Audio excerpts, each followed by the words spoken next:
Welcome back to All This Math. This is Professor Parker, and for today's lesson, we're going to be doing some Praxis prep recap based on some problems or a problem that I covered this past weekend with some teachers down in Baltimore. And I got my Hampton University sweatshirt on, not a t-shirt, a sweatshirt. I'm not a Hampton alum, but I got a lot of respect for HBCUs. And Hampton was actually where Booker T. Washington actually attended school before he later became the president of Tuskegee University down in Tuskegee, Alabama. And a lot of things happened. A lot of things happened in Tuskegee University, and also George Washington Carver taught down at Tuskegee University. So those are just some people to look into, if you're not already familiar. And even if you are really familiar, you can just look into them some more, learn some things. All right, so this is one of the problems that we covered on Saturday. As I said, let's read it, right? It says the total perimeter, right? So we need to make sure first we know what a perimeter is, right? And I didn't write the word rectangle out, but this is a symbol for rectangle that I'm using, right? The total perimeter of a rectangle is 36 centimeters. If the length is 12 centimeters, what is the width? All right, so with problems like this, I like to draw a picture because I like to visualize. I'm a visual learner myself, right? And that's very important, knowing what type of learner you are. So therefore, you know what you need to do to best be able to solve problems. So I'm gonna just draw a random rectangle like this, right? It's got four sides, right? Length and width. This problem is about length and width. So I'm gonna underline length and I'm gonna underline width, right? Length and width, length and width. All right, so two of these sides are gonna be our length, two of these sides are gonna be our width. It doesn't really matter which is which. These two could be the length and these two could be the width, or these two could be the width and these two could be the length. Because really, if you rotate the rectangle, then,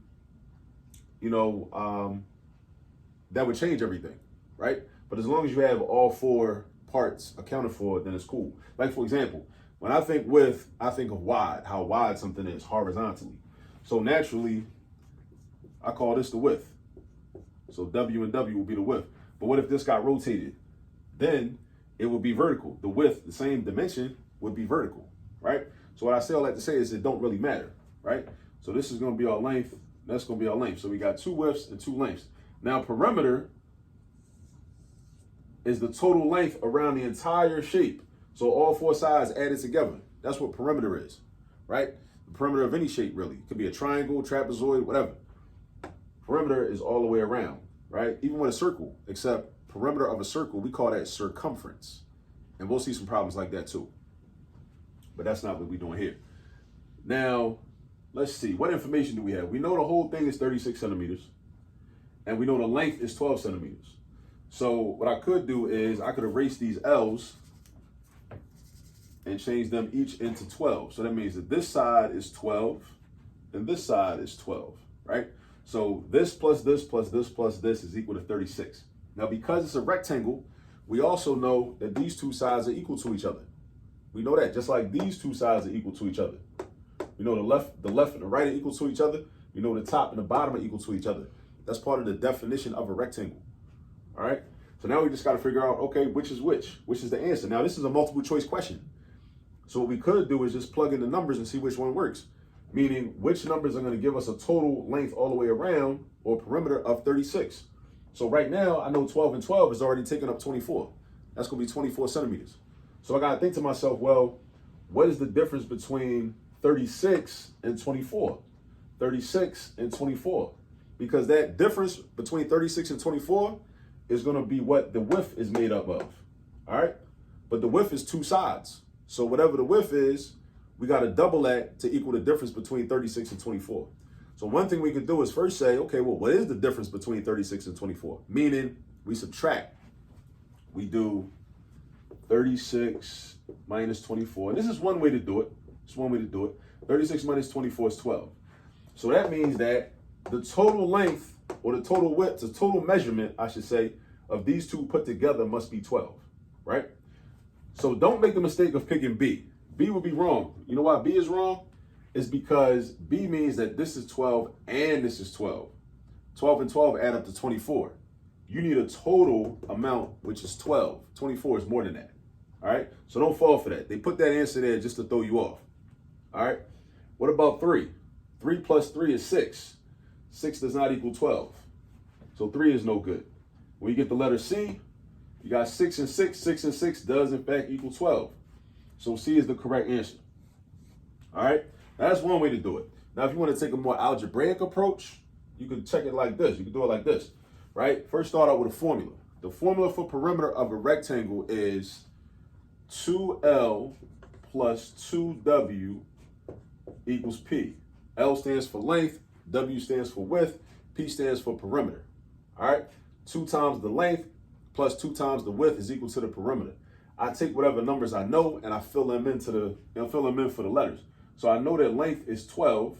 So I'm gonna have, this is gonna become 2 times 12. I don't know the width, so I'm gonna keep 2W. I do know the perimeter. The original problem told me the perimeter was 36. So I got 36.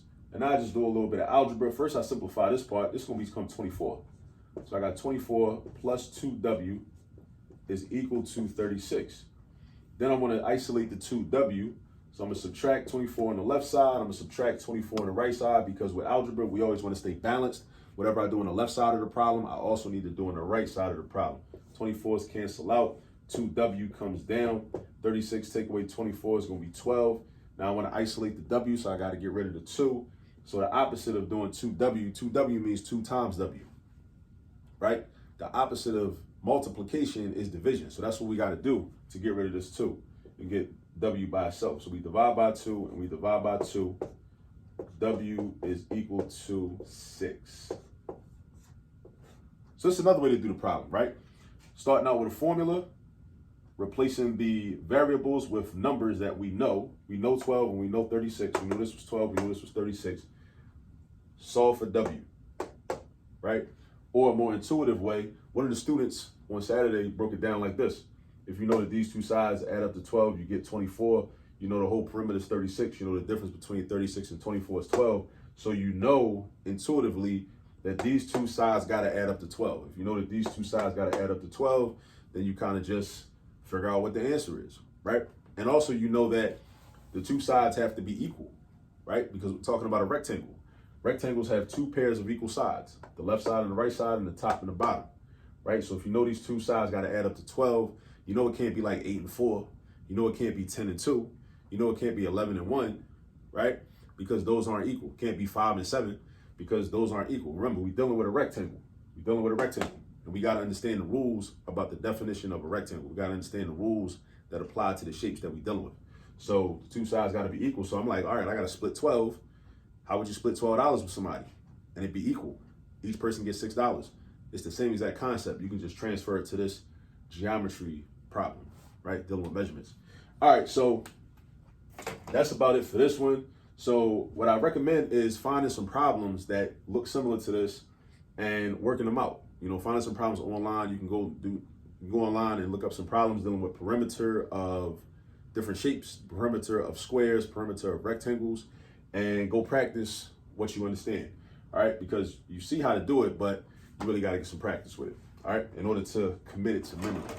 Okay, so go get some practice, and I'll catch up to you in the next video. All right, peace.